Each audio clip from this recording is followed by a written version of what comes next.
Bonjour à tous, j'espère que vous allez bien. Aujourd'hui, je vais vous faire un tirage astrologique simplifié pour les personnes qui sont des signes d'eau, c'est-à-dire Cancer, Scorpion et Poisson. Donc, je vais utiliser uniquement mes 3 oracles, c'est-à-dire l'oracle kinésio pour connaître les blessures à travailler, les émotions à libérer. Ensuite, je demanderai un message aux clés de l'amour et enfin, je ferai le tirage astrologique simplifié avec mon oracle La Nuit Noire de l'âme. Donc, ces 3 oracles pour faire différents tirages pour les personnes qui sont de signe d'eau, c'est-à-dire Cancer, Scorpion et Poisson. Donc, soit du signe astrologique ou de l'ascendant. Prenez ce qui résonne en vous, ça ne parlera pas à tout le monde. Alors, je commence par demander un message aux clés de l'amour. Donc, quel message aujourd'hui pour les personnes qui sont des signes d'eau? Quel message des clés de l'amour pour les personnes qui sont des signes d'eau? Alors, pour les cancers, scorpions et poissons, quel message? Je demande un message clair et précis pour les personnes qui sont des signes d'eau. Voilà. Alors, une carte est tombée. Nous avons s'aimer, c'est apprendre de ses propres expériences.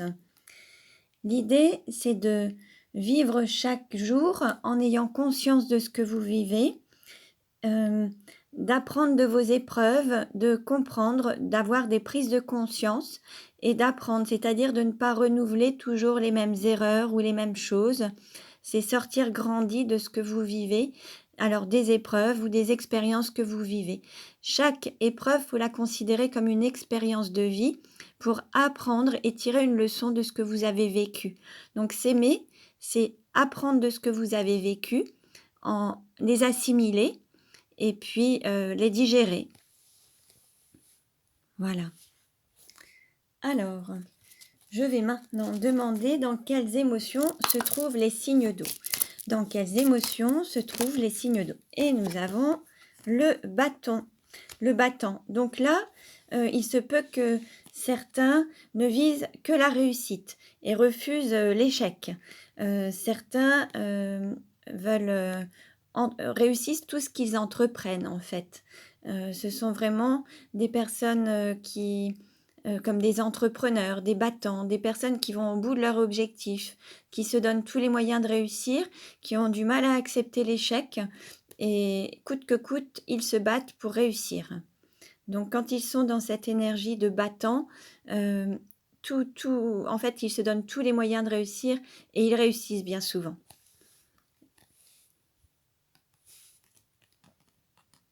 Alors, je vais mettre cette carte ici.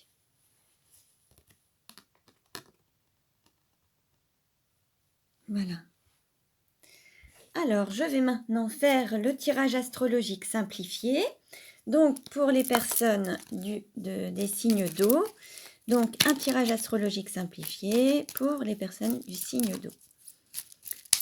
Les signes d'eau, donc Cancer, Scorpion et Poisson.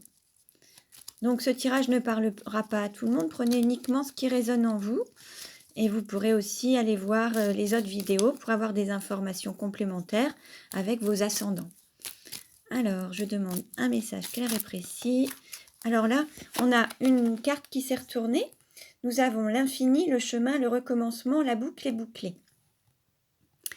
Alors, pour certains vont avoir la sensation de tourner en rond, de répéter toujours les mêmes schémas, de vivre toujours la même chose, toujours les mêmes expériences. Et d'autres vont sortir de ce schéma pour vivre autre chose. Donc la boucle est bouclée, c'est on ferme un livre, on en ouvre un nouveau.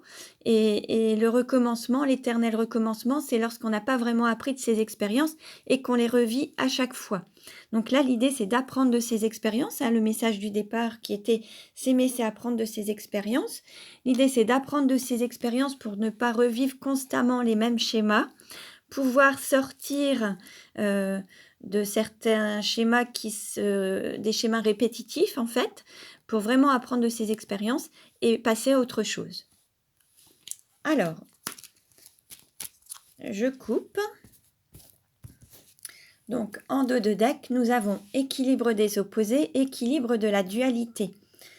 Donc là, on nous dit qu'il faut trouver un équilibre dans sa vie, équilibrer tous les domaines de sa vie, que ce soit le mental et le cœur, la spiritualité et la matérialité. L'idée, c'est d'être en équilibre, en fait, hein, d'équilibrer cette dualité. Voilà. Alors, quelle carte représente les signes d'eau? Quelle carte représente les signes d'eau? Alors, nous avons réconfort, flamme intérieure, réchauffer les cœurs, main froide, cœur chaud.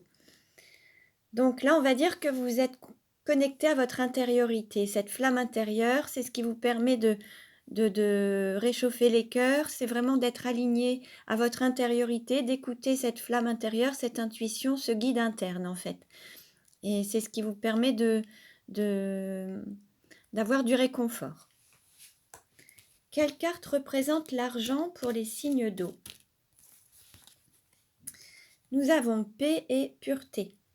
On va dire que là, vous êtes en paix, vous avez, voilà, vous êtes dans une forme de sérénité, vous êtes dans ce sentiment de pureté, voilà, vous avez trouvé cette paix intérieure en tout cas.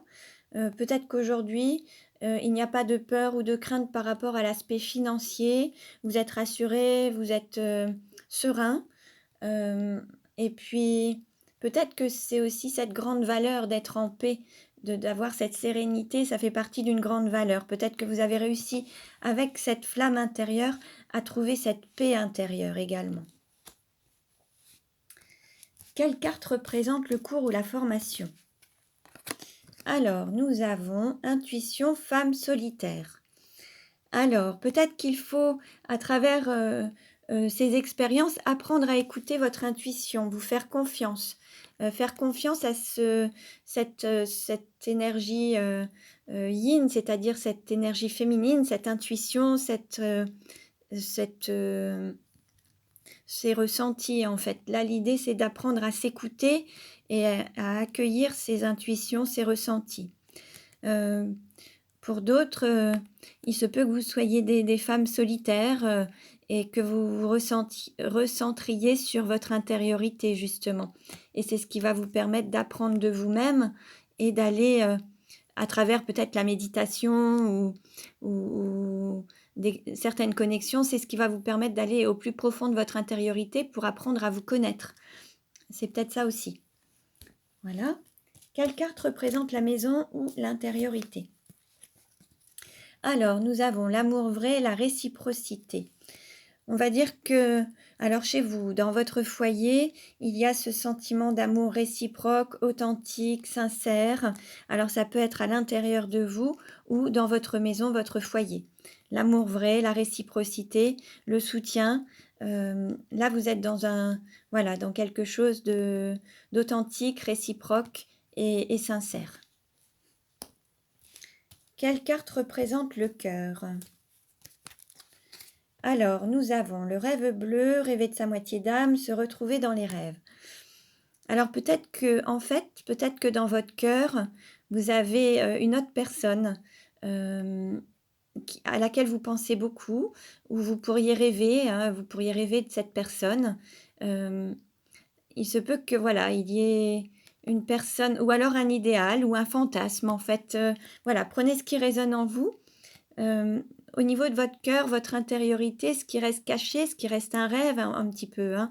Il y a autre chose qui n'est pas dans la réalité en fait. Peut-être que vous avez peut-être un fantasme ou que vous fantasmez, vous rêvez votre vie plutôt que de la vivre pleinement. À vous de voir un petit peu ce qui vous parle et ce qui résonne en vous. Quelle carte représente le travail?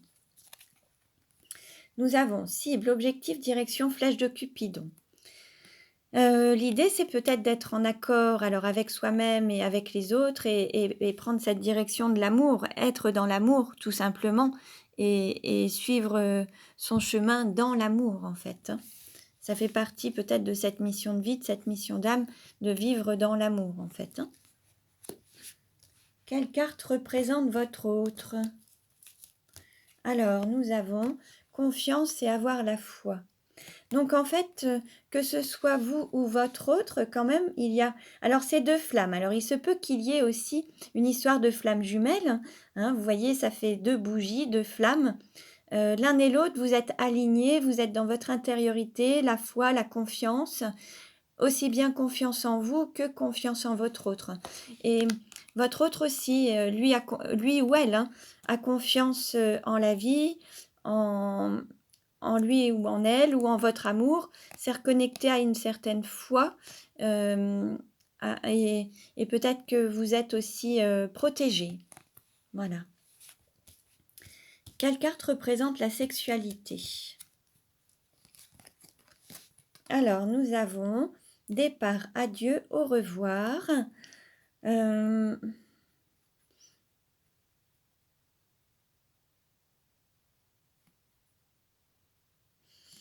il se peut qu'au niveau de la sexualité, il y ait, la fin de quelque chose,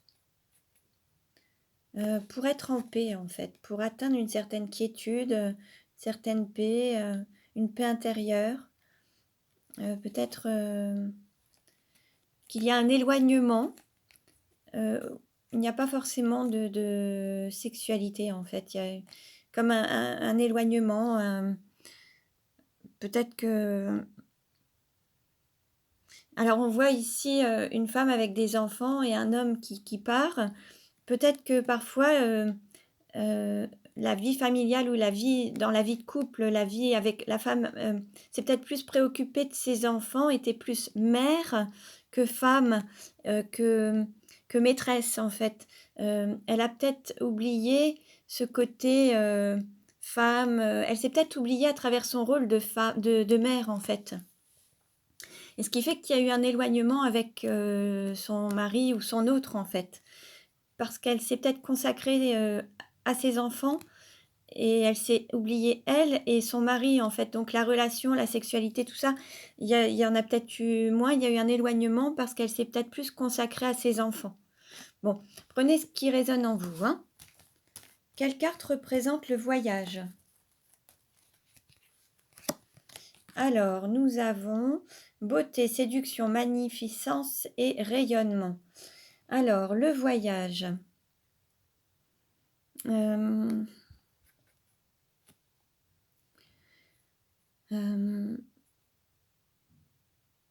Là, il y a cette énergie du cœur qui rayonne, qui va prendre aussi un petit peu son envol, qui va rayonner, qui va se manifester, une beauté, un il va y avoir un changement, le fait de se reconnecter, alors peut-être dans une certaine solitude pour certains, hem, va vous permettre de rayonner ensuite, en fait, de reconnecter, de retrouver votre intériorité et de la révéler au grand jour et de la rayonner. Et pour d'autres, ça va être de se peut-être que alors certains, à travers une solitude, vont aller vers ce rayonnement et se montrer vraiment tels qu'ils sont, lever les masques et aller vraiment vers, hem, le fait de se montrer dans tout son rayonnement, sa beauté. Et d'autres étaient peut-être dans l'apparence et vont se reconnecter à leur intériorité et cette beauté intérieure, en fait. D'autres avaient plus une forme de déguisement ou un apparat ou quelque chose qui voulait peut-être en mettre plein la vue aux autres et tout compte fait, là, à travers cet isolement ou cette, solitude, ils vont se reconnecter à leur intériorité et aux choses essentielles, hein, à la beauté de leur âme. Voilà. Quelle carte représente la carrière? Nous avons automne, introspection et réflexion. Bon, là, il y a ce côté, voilà, le fait d'être en introspection, ce repli sur soi, le fait d'apprendre, à se connaître aussi, hein, pour certains ou certaines, d'avoir une réflexion peut-être sur la vie, sur l'incarnation, sur la manière dont chacun vit et ses aspirations, voir s'il y a une satisfaction dans ce qu'il a créé dans sa vie ou dans ce qu'il a réalisé. Hem Et puis il va y avoir aussi ce côté, s'orienter vers, l'amour vrai, la réciprocité. Pour certains sont peut-être seuls et vont aller vers cet amour vrai avec un autre, une autre. Et d'autres, vont se reconnecter, à travers cet amour vrai à leur intériorité, à ce qu'ils veulent réellement dans leur vie, en fait, à leurs aspirations. Voilà. Quelle carte représente les amis? Les amis et l'entourage. Alors, nous avons nidation et prendre sa place. Là, l'idée, c'est de prendre sa place dans le monde, de prendre sa place dans la société, de prendre sa place dans la vie et ne pas rêver sa vie, ne pas être dans les rêves, mais vraiment la matérialiser et lui donner forme et place, en fait, hein. Donc là, on est vraiment dans le fait de prendre sa place dans votre vie sociale, familiale, donner naissance à l'être que vous êtes, mais pleinement, en fait, hein. Voilà. Et quelle carte représente la douleur? Alors, la douleur, nous avons... Alors, peut-être que pour certains, il y a la volonté d'aller à contre-courant, en fait. Et là, l'idée, c'est de suivre le flux de la vie, d'aller dans le sens de l'amour, cette flèche de Cupidon, suivre son cœur, écouter son cœur, écouter ses intuitions, écouter son âme, et ne pas vouloir aller à contre-courant. Donc, c'est peut-être un petit peu les difficultés à surmonter ou les douleurs que vous allez peut-être rencontrer. L'idée, c'est de se laisser porter et laisser les choses se faire, lâcher prise et suivre le flux de la vie, ne pas vouloir remonter. À force, ça épuise d'aller à contre-courant. Donc là, l'idée, c'est de se laisser aller et se laisser porter par la vie. Voilà. Voilà pour les personnes qui sont des signes d'eau, donc les cancers, les scorpions et les poissons, avec le signe astrologique ou l'ascendant. Prenez uniquement ce qui résonne en vous. Voilà, je vous remercie pour votre écoute. J'espère que ce tirage vous a plu. Vous pouvez vous abonner pour recevoir les futures vidéos ou consulter les autres vidéos concernant vos ascendants. Et merci à tous. Je vous dis à très bientôt et prenez bien soin de vous.